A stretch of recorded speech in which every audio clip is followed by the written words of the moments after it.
there a clicker?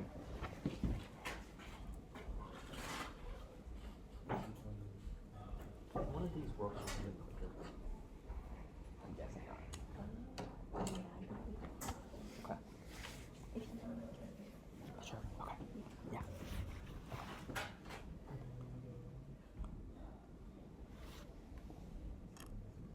Yeah, probably because for the types, I won't be doing any code.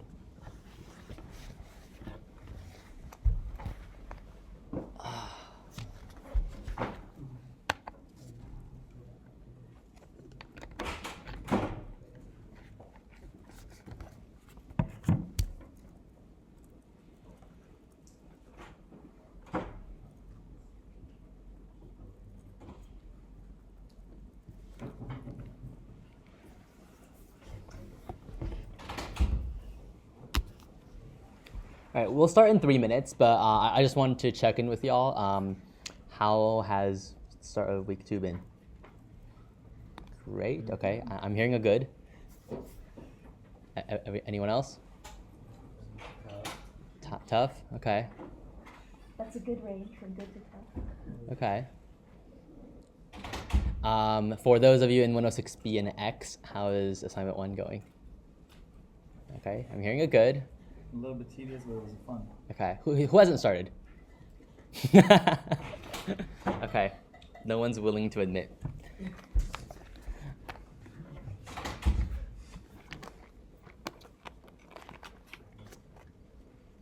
I was told that for 106B, 1/3 of the 106B students forgot to sign up for a section. Is that right? Only 1/3 sign up for a section. 1/3 forgot to sign up. Really? Yeah.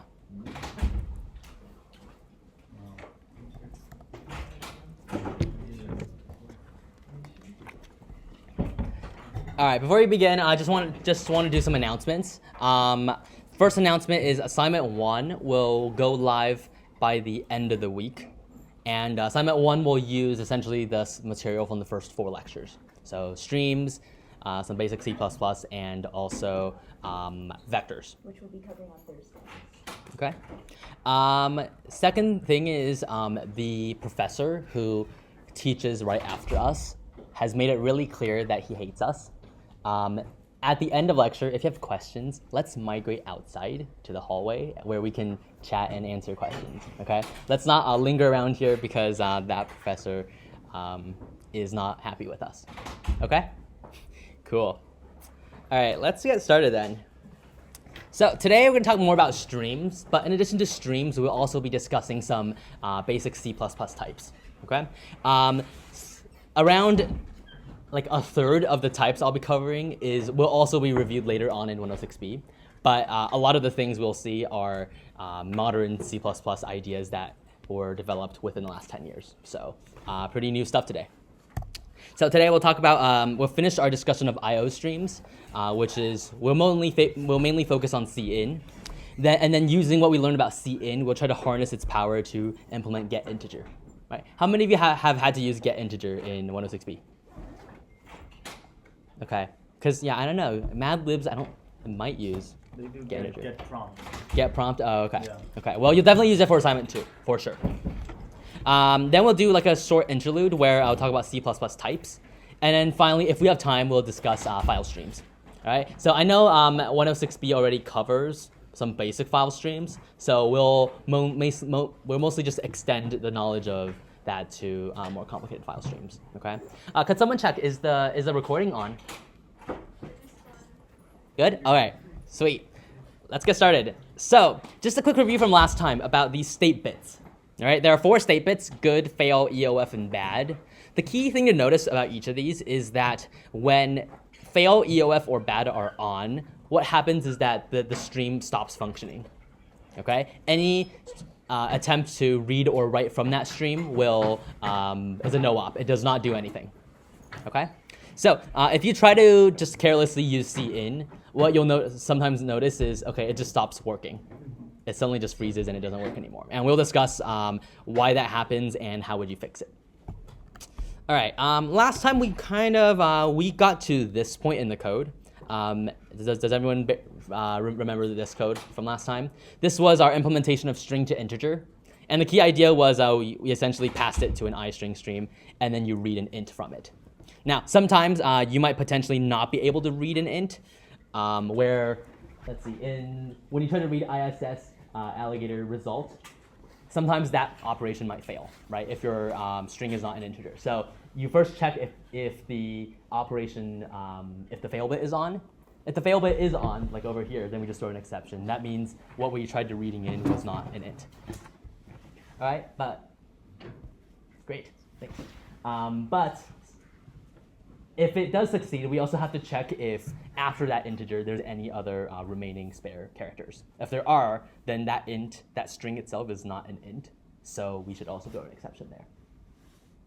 Okay? Any questions about this code at this point? Yes? Sorry, what does throw do again? Yeah, so throw, it throws an exception. It essentially signifies to the user, this function didn't work. And when that happens, by default, it stops the program. It just, the program just crashes. But you can try to catch this exception if you wanted to. Okay. For the purpose of this class, sometimes in functions, you'll see that you sometimes return an error code. But in this case, you can't really do that because any integer that you return might possibly be a valid input. So we can't really return any error message. We have to just throw an exception. Okay. If we don't throw an exception, the user sees that it returns and says, the input must be valid. But the input is not valid, then you have to throw an exception. Yes? The reason we're checking the second time is just to make sure that there's no string after the int? Mm-hmm. Yeah, exactly. So suppose we tried typing in 3 lol.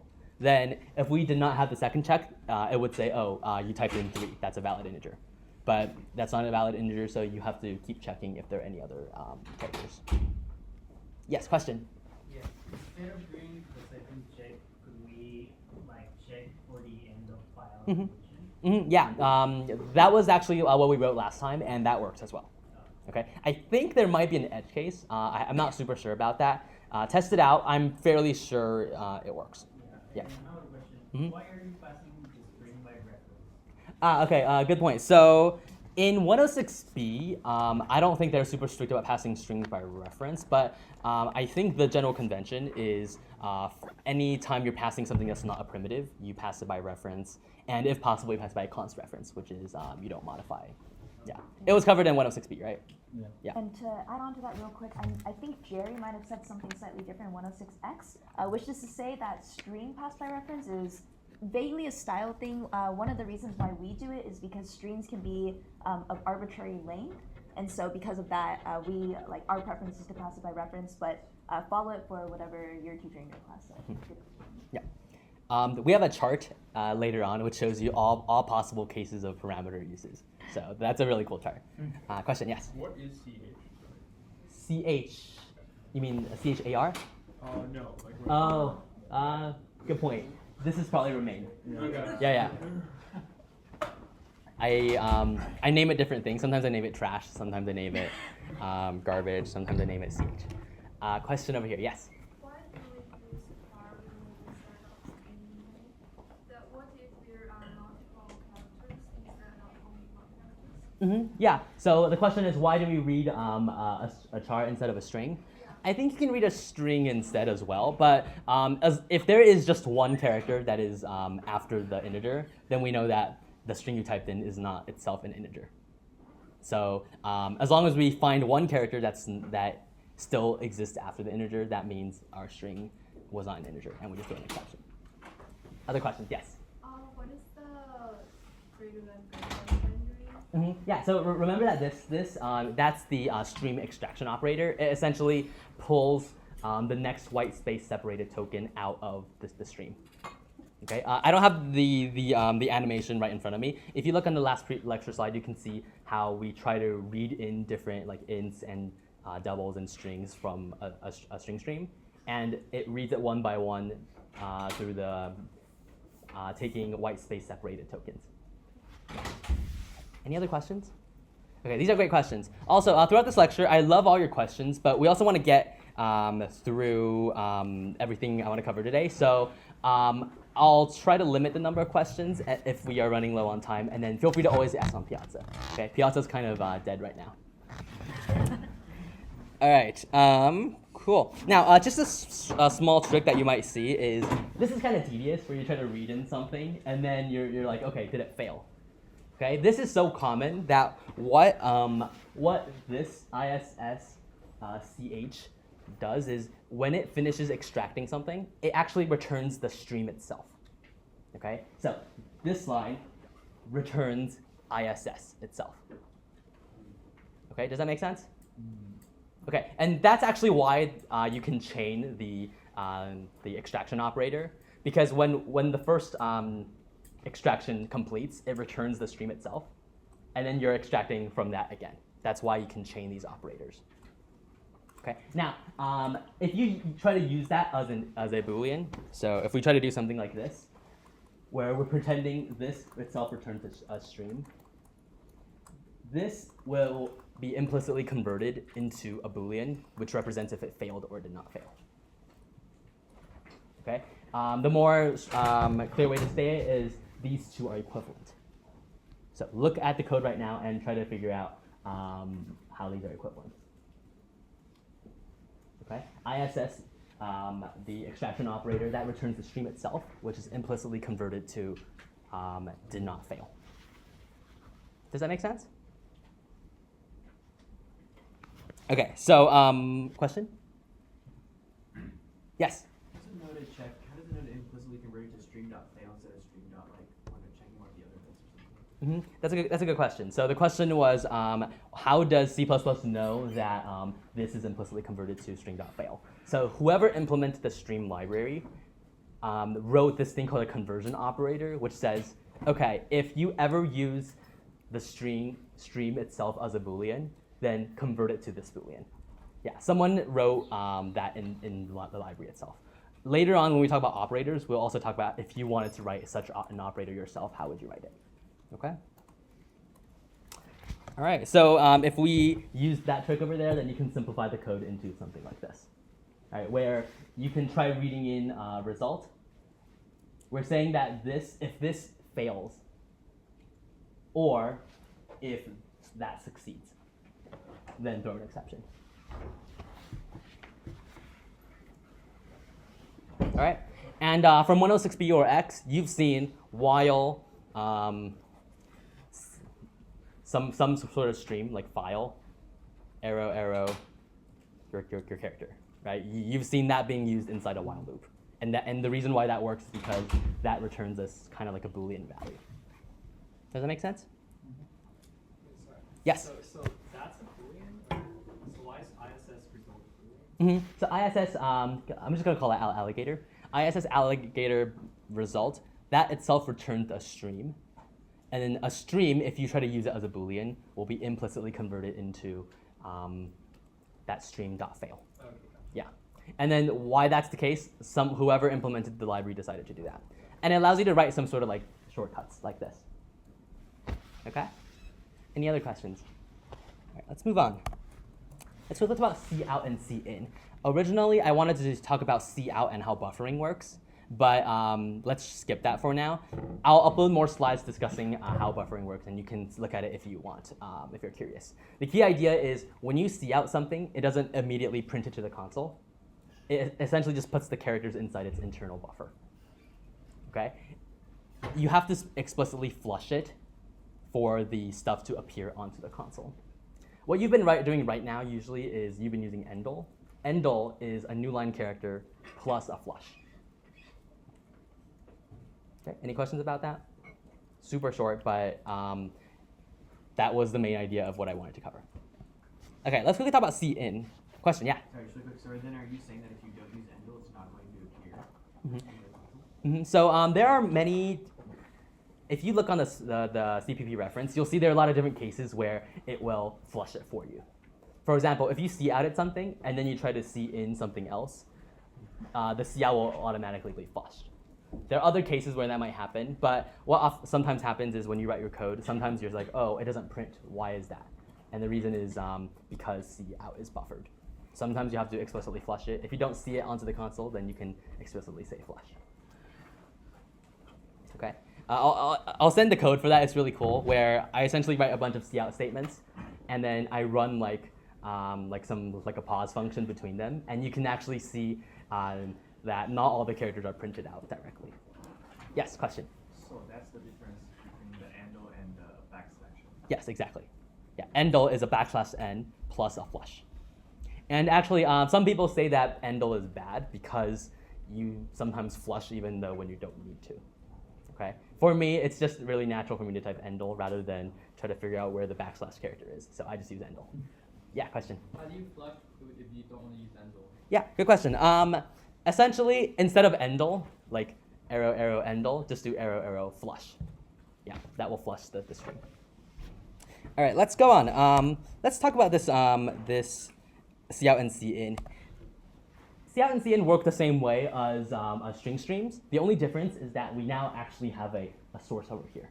And because there's this like sort of, sometimes when you write it into the buffer, it has to read or write directly to the console. That will be a source of error that you'll see in cin a lot. Okay, so let's quickly talk about the file streams. No, not file streams, IO streams. Cin is the standard input stream, and there's also 3 output streams. Okay, the main difference between these is some of them are buffered, some of them are not buffered.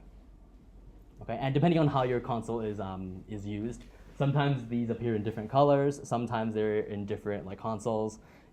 In mine, I think all of them show up on the same console. Cool. Okay, that's about cin. So let's write a really short program, right? Okay, so let's write. Actually, let's not write the program. I've already written it for you. So here's the program. So it's a pretty innocuous program. Maybe let's turn off on more light. Like this? Oh, zoom, yes. Okay, can everyone see? Larger? Anyone want to make it larger? Okay. So you can see right now what the program does is it asks the user for your name. I did not update this code correctly. And then you try to read it into a name. Then you ask, what is your age?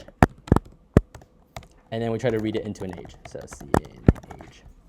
Finally, it reads where are you from, and then it tries to read into a string of where you're from, cin home.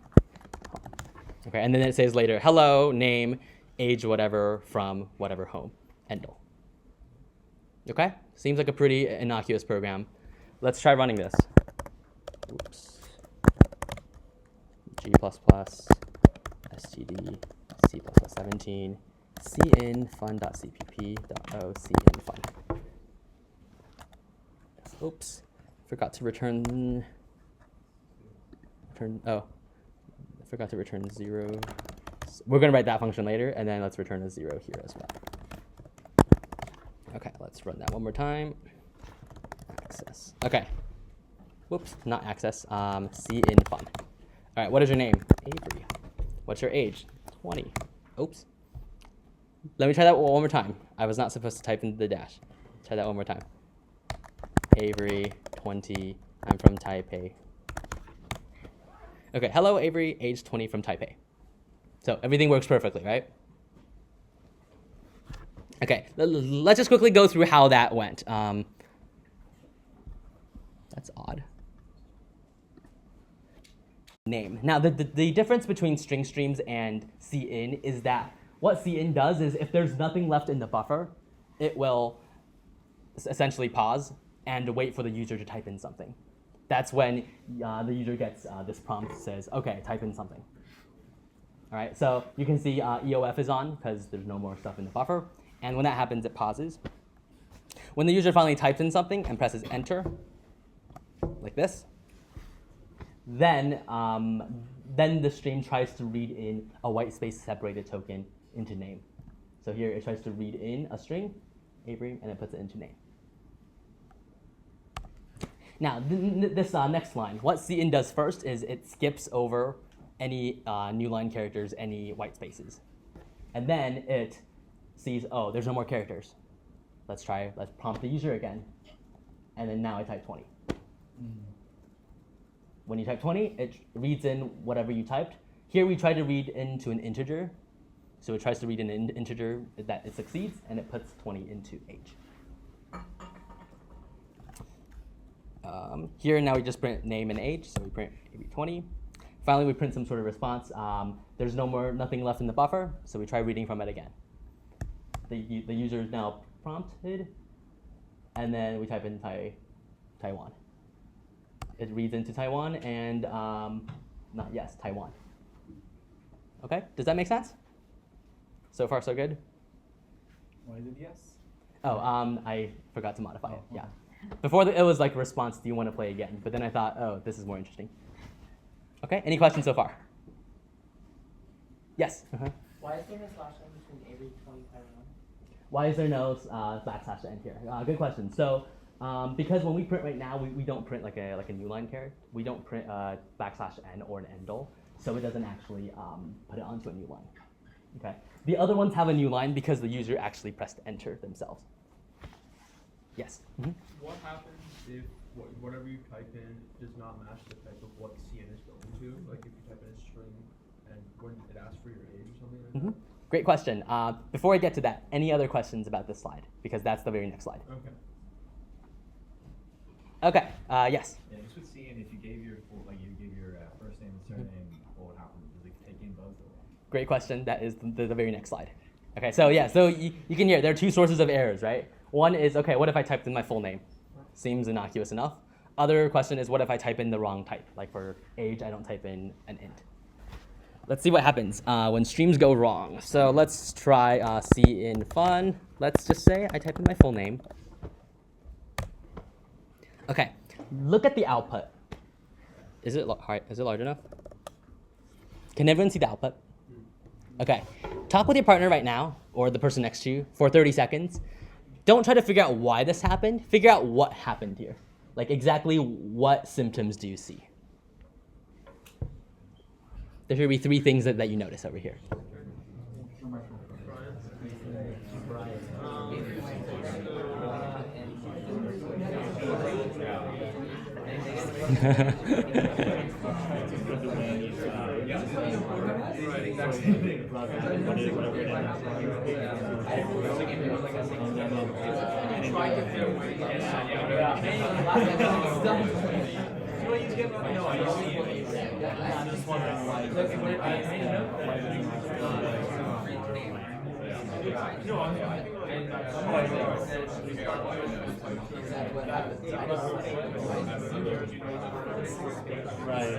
All right, so, okay, so you don't have to explain why this happened. Just what are some observations you noticed about the output?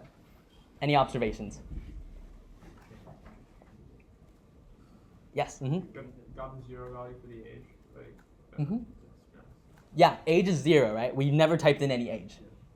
Yeah, more importantly, it skipped all the other prompts. Right, okay, it printed out the prompts, but it never actually asked us to type in more stuff. It skipped over them completely. Any other observations? Missing Wayne? Yes, notice that I typed in my full name, but it only gave me my first name. Any other observations? Missing a default for where are you from, or maybe the blank space is the default. Yeah, so notice that it gives me 0 and some sort of empty string probably over there. All right, the key thing is it never asked me what my age is or where I'm from. Okay, let's try to visualize this. So here I type in my full name. Now remember what cin does. Well, first cin notices that the buffer is empty. So we prompt the user to type in something. I type in my full name. What cin does is it reads up to the next white space character. Just like a string stream, it reads up to the next white space character. Okay, so it reads Avery into name. Now what happens at this line? Cin arrow age. Right? The buffer is not empty. And because the buffer is not empty, we don't try to read in, we don't ask the user to prompt for more input. We essentially say, okay, there's more input, let's try reading that into age. Okay, but that's obviously not an int, so that fails. What happens when it fails? Notice that the fail bit is now on because we were unable to read in an int. And what happens when the fail bit is on? All future operations don't work, right? All future operations don't work. So because the fail bit is on, that fails. Okay, we still try printing some stuff, and then this fails. Okay, any questions? All right, so 3 reasons why the alligator with cin is a nightmare. First reason is it reads the entire line into the buffer, right? So when the user is prompted to type in something, it reads in the entire line. But when you actually try to get the character from it, it gives you a white space separated token. Second part is there might be trash inside the buffer, which makes it so that the user is no longer prompted. In that example, Wang is still in the buffer, so we never prompt for age. And thirdly, when cin fails, all future operations fail. All right, this just seems to get worse and worse and worse. Yes, Can question? you say one again? What does that mean? Uh-huh. That it gives you white space separated tokens? Yeah, so when we try, when we prompt the user, if I type in my full name, it moves my full name into the buffer. But when you actually do the extraction operation, it reads in white space separated tokens, right? Those things don't match. So which is why if you type in a full line, you won't see that full line appear. Question, yeah? Yeah, anyway, just to clarify, so what you mean with point 3, all future operations, that means all future cin operations? Yeah, yes, all future cin operations fail. Okay, if you are using many streams, then cin specifically fails. So how do you get a full sentence from a user? Good question. Okay. That's our next slide. I really love your questions. You're always predicting what's coming next. Yeah, question, yeah. So what if age was a string? What if age was a string? Okay, good question. So if age was a string, then we would be able to successfully read in Wang as the age. So it would move that into here, into there. So in which case it would still work, but these 2 cin operations, only the first one will prompt the user. So I type in actually, let's just write that out. I'm actually curious what's going to happen. So let's try writing that out. That's a good question. Let's change this to a string. Cin fun. Right. Okay. So notice that it skips prompting for age, but it still prompts everything else. Okay. Let's say I type A. See, it reads in Avery, and then it interprets the second white space token as age.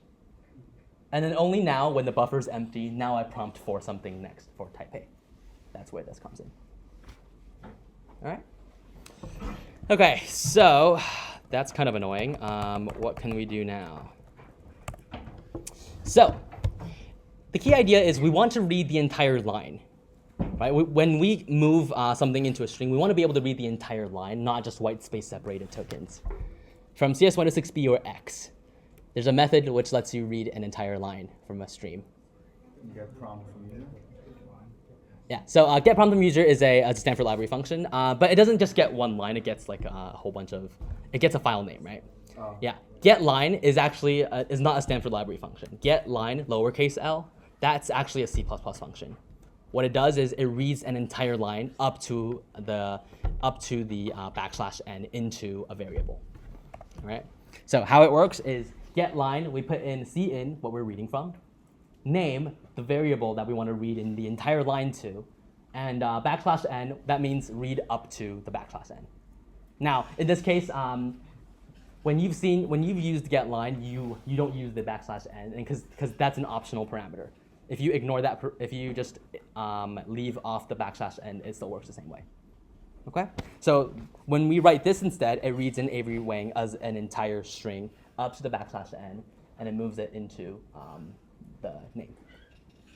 Question, yeah? Is there any way to make it so it goes like until it reaches the end of file getline? End of file getline. Is there a way to read it so that it reads up to the end of the file? We haven't talked about file streams yet. Let's talk about that later. Okay, yeah, but yes.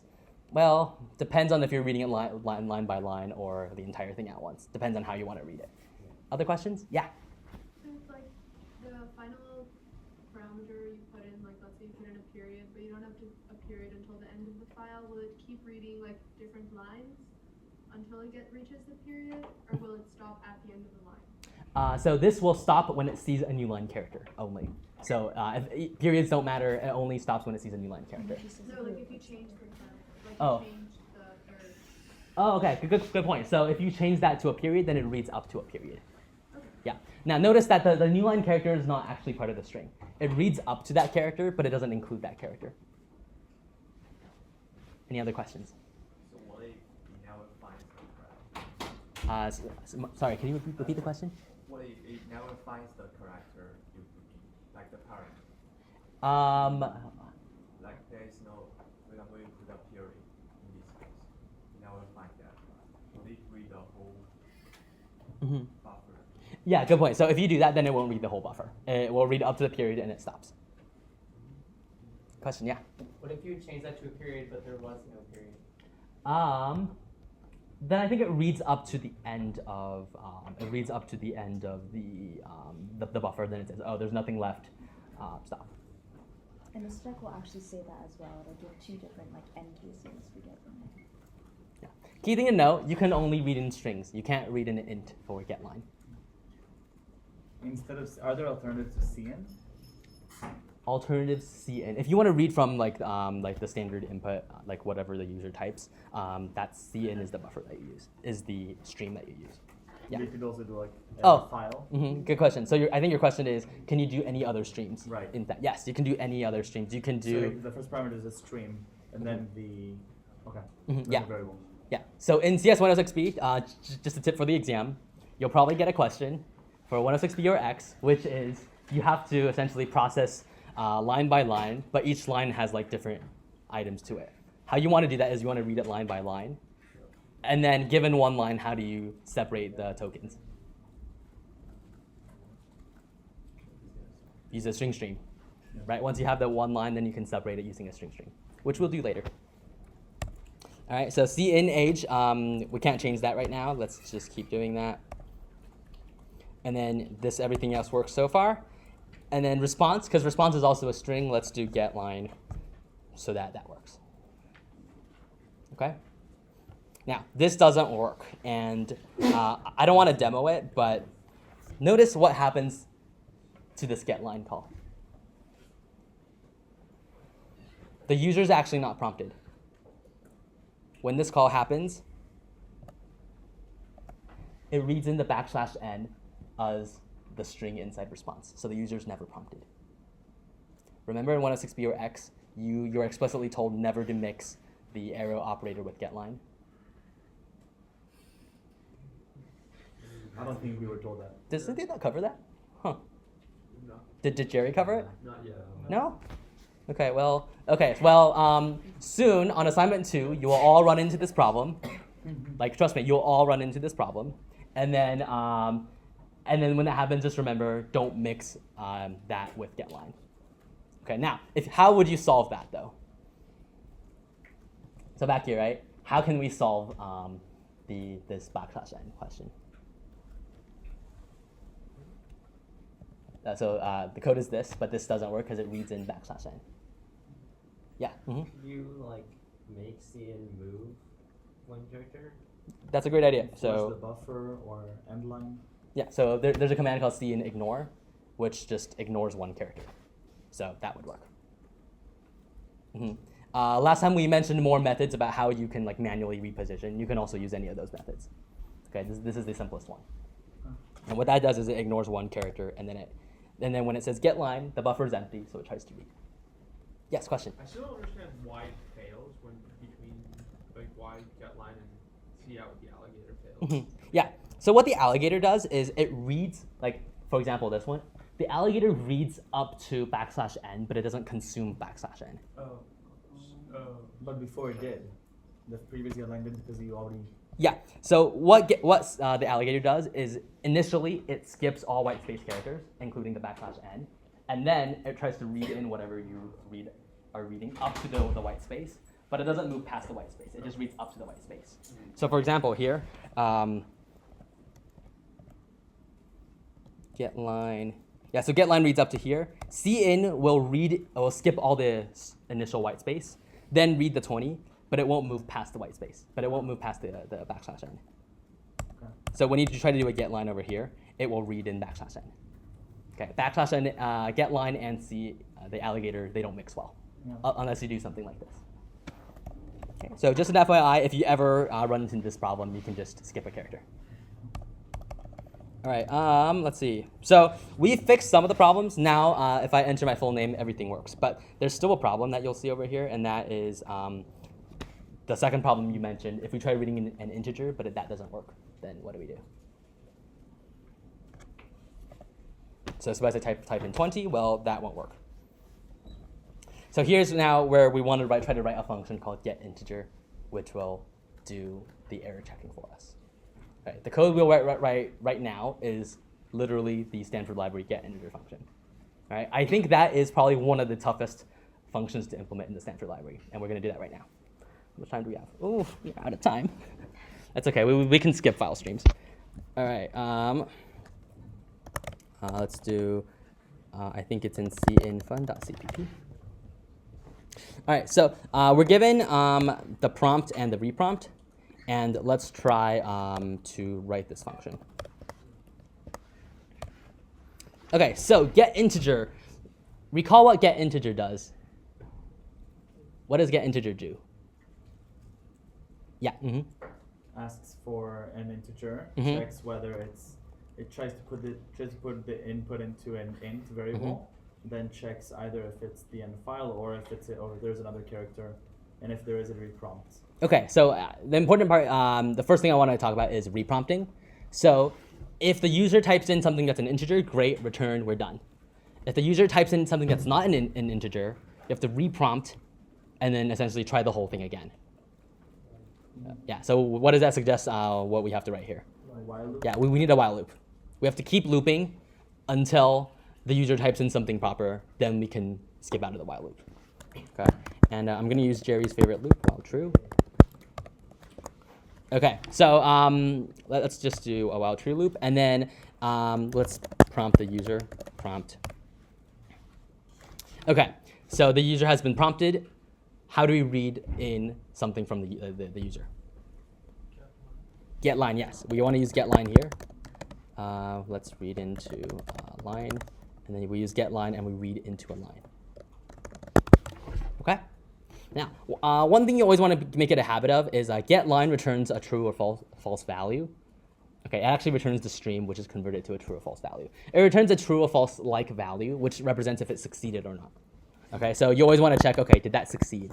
If it did not succeed, then you want to throw an exception. Throw domain error, something happened. Okay? All right, now that we have one line, so we have a line that is the string representing the int. How can we read the int now? Yes. An int stream? Put it into a string stream. An int stream. An int stream. Let's see. I'm not sure what an int stream is. Or, wait, I don't know. I just was looking at the last exercise. There's something about that. Oh, string to integer. Yeah. Oh, okay, yeah. So last time we wrote a function called string to integer, Okay. which Oh. yeah. Let's just do the exact same thing we did for the string to integer. The only difference is string to integer, it throws an exception if you didn't type in an integer. Here we want to reprompt if it doesn't, if we did not type in an integer. So let's do we create a string stream. This is what we did last time. We turn it into a stream, and then what do we do here? Yeah, so we tried reading into an int, so into val, and then don't forget we want a remain.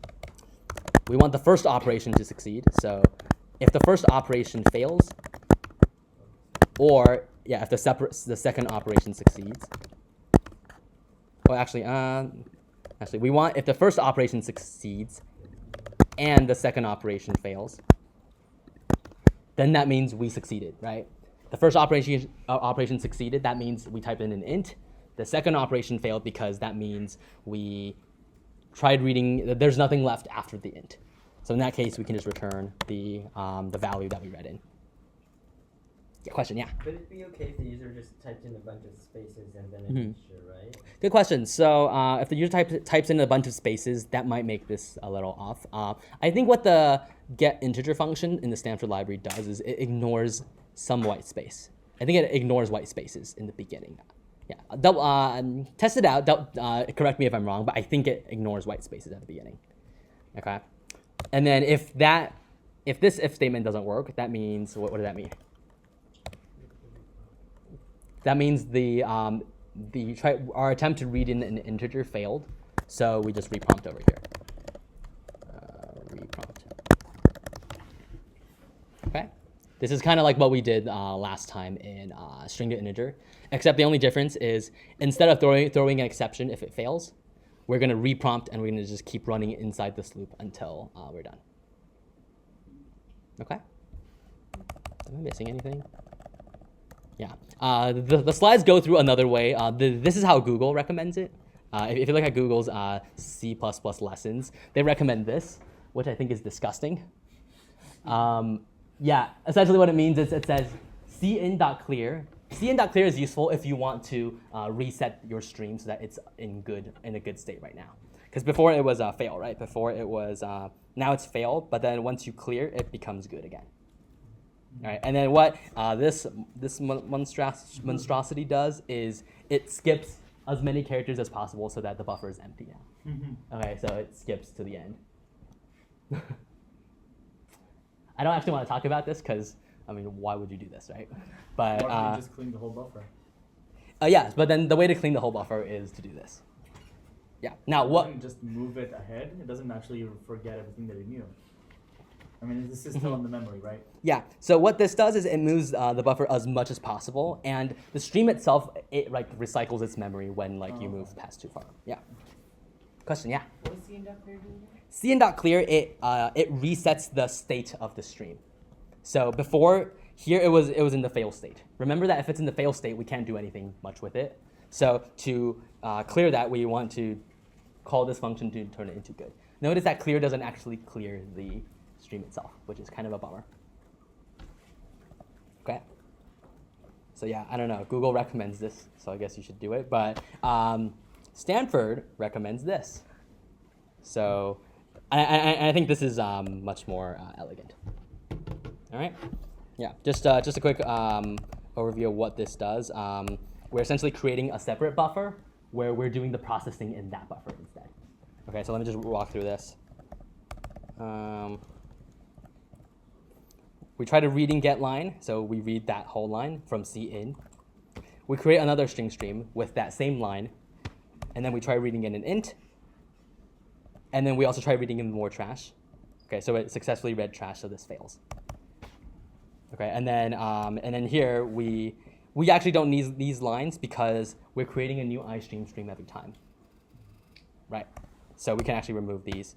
When the function ends, so like when you, if I type in this number, every iteration of the loop creates a new ISS, so we don't actually have to clear the ISS. Does that make sense? I'm skipping through this a little fast, but... Does it forget its previous ISS?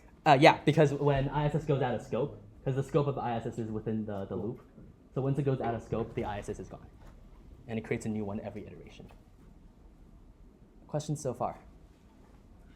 All right, we have 10 minutes, and I want to quickly talk about types, because types are fun. All right, and then file streams, if I have time next time, I'll steal 10 minutes of Anna's lecture. Okay? Quickly talk about types. Types are cool. This is like a, let's make this 10 minutes, 10-minute crash course. I'm not going to go super in-depth, and I'm not going to do any code. Well, there will be code on the screen. So, bear with me. So, sometimes in the STL, we'll use gigantic names. Okay, this is one of the types we'll be dealing with later. STD unordered map of a forward list of a student, which is mapped to an unordered set, and then we want the iterator of that something. Okay, so sometimes we'll see this. So a lot of times in the libraries we'll be using this thing called a name alias, which is a type alias where we're essentially defining that type to be a shorter name. Okay.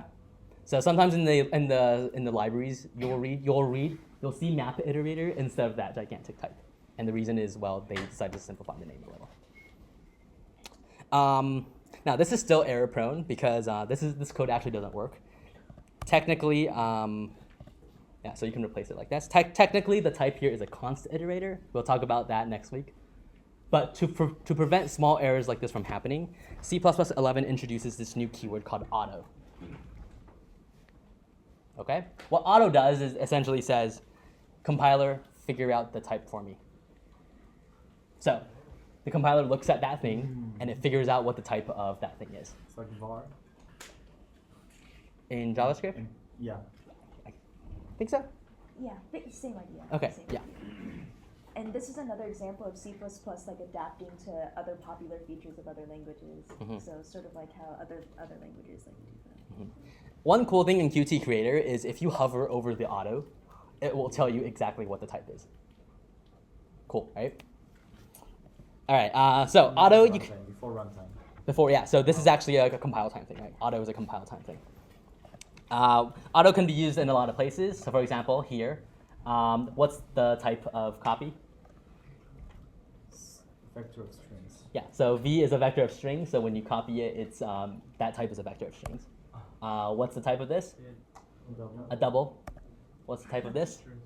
Okay, trick question. This is a C string, so it's a char star. But don't worry about that. The better way is to say, okay, this is a string. Now, something to know is that what auto does is it discards any references. I haven't talked about references. I'll do that next. One final thing is we'll see these cool weird things here. This is called a lambda function. And when we talk about this, one cool thing is you don't actually know what the type of this thing is. Okay, the compiler names the type for you, but you don't actually know what the type is. So here is where you have to use auto, because there's no other name that actually makes sense. You don't actually know what the name is for the type. Any questions so far? Why don't you know the name? Because, so what this does is the compiler actually creates a new class for you, and it creates like an instance of that class. But what the compiler names the class, you don't actually know. If you don't understand what that means, don't worry too much. Basically, you can't figure out the type. There's no way you can figure out the type. Just ask the compiler to give you the type. Questions? Yes? Why would you need that? We will use this in week 4. Yeah. This works just like a function, but it's used in special places in week 4. You can also use auto as a return type. I don't recommend this, and I'll explain why later. One important thing is you can't use auto as a parameter. All right? Just something to keep in mind. Why should you use auto? Well, first, it offers a lot of like correctness benefits. Just like the bug we saw before when the const iterator versus the iterator, asking the compiler to figure it out for you is like the compiler won't make a mistake. You might, but the compiler won't.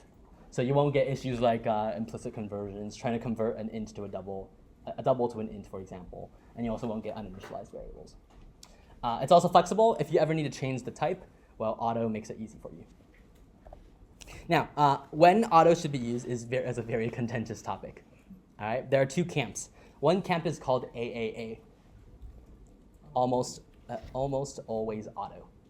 The founders of C++, they support that camp. On the other hand is people who hate auto, and I'll tell you, most of the section leaders are in that camp. All right, so quick question: should you use auto in 106B? No. No. Do you agree with that? Absolutely. Okay. Yeah. Yeah. Auto. Yeah. Most section leaders don't like auto, and there's one instructor, Keith, who loves auto, and the section leaders start arguing with Keith when that happens. So I recommend don't use auto. Okay. You might get like a, where did you learn this? Why are you using this from your section leader? Okay. And fun fact for that, Keith was the person who actually founded CS106L, so that may explain why he likes auto. Yeah. And now you guys will all like auto, so part of the crowd. Okay. For example, one place where you should not use auto is like a return type, because if you see this in like the Stanford libraries, if you see this function, you don't actually know what it returns, right? Like splice string, it could be a vector, it could be an array, it could be a string, for example. So you don't actually know what this is. So I recommend the headers. Don't use auto in the header. How much time do we have left? 4 minutes. We can get through this. Structures. I don't really want to talk about this. Okay, structures. Normally in 106B, if you want to return multiple things, you can't do that. Okay, this is my favorite topic because the most common question in 106B is, how do I return multiple things? Right? In I think Cynthia did an example with like lottery numbers, and you use the reference parameters to pass them different values out. But that's really unnatural, because if you look at like this line, how can you tell that min and max are reference parameters? It's not super obvious. It's more natural if you just returned something, if you returned both values. So C++11, I actually think it was before C++11, but you can actually return a pair. For example, you can return a pair of integers. And then when that happens, you can essentially, you now have a pair of integers, and you can reference them by p dot first and p dot second. Is a triple? A tuple, yes. C++11 introduces a tuple, which is an arbitrary number of elements like that. Cool. Okay. What's one? Oh, so pair int int, kind of cumbersome. Use auto here. Even better, this is stolen directly from Python. Okay. So sometimes it's nice to get a pair and then immediately unpack them. Like here, you want to immediately unpack min and max. Right? So instead of doing this weird thing where you say p dot first and p dot second, you can immediately unpack it so that you get min and max immediately. This both declares the variables and it also assigns them to the first and second values of the return value. Okay? Yeah, question? How much more memory intensive is this than just passing the parameters in by reference and assigning within the method? I'll show you a chart later, but not really, because the 106B reason why you shouldn't do that is 106B, by the way, we don't have time, so I'll just skip to the end, but we can cover this later, blah, blah, blah, blah, blah, blah, blah, blah, blah, blah, blah, blah, blah, blah, blah, blah, blah. Oh, here. Okay, so here's a chart. This is when to use each type. So there's a couple kinds of parameters. Out parameters is what we just showed, where you are essentially creating stuff and passing them out. All right. The preferred style is to use the return value. Okay. And then just a side note, 106B prefers that instead. The reason why 106B prefers that is because in 106, using modern C++ compilers, return values are often optimized. So when you actually return like a vector, the compiler actually makes it so that you don't actually return the vector. You don't create a copy of the vector. Okay, so modern compilers have this thing called, I think I've written on here, return value optimization, RVO. We'll actually talk about that a couple weeks later. But feel free to return stuff in modern C++. Okay, you won't get like a huge performance issue. Other things, in-out parameters, you have to use a reference parameter. That's how reference parameters work. And for this is also what 106B and X use, where if you're passing in like a collection, which is relatively large, but you're not modifying it, you pass it by const reference. But if you're doing primitives, you pass in as a by value. Is there any other added benefit except for security? You mean for that? Yeah. So C++, remember one of the philosophies is express intent. Yeah. So C++ programmers, they know this chart. If they see a const reference, they know that that is an in parameter. If they see a reference like that, they know it's an in-out parameter. Okay. Okay. This is like a contract. If you are saying this is if you use this, they will be careful about what they're passing in because they know it might be modified. These are also on the slides. In week 9, we'll talk about this cool thing called move semantics, where you'll see these double references. Ooh. Okay, that's it. Thanks for coming, and I'll see you on Thursday. I'll steal 10 minutes from Anna. Yes. And questions will be right outside. Where do I find the lecture slides? Go to CS106L. I think I'm already there. That's the Piazza page. Go to the website. Oh, okay. Yeah. What is that? Do you have access to CS? Yeah. So type in that and change the X to L. Okay, got it. Okay, and then this right here. There. Yeah. Yes, lecture slides. There you go. Cool. Thanks so much. See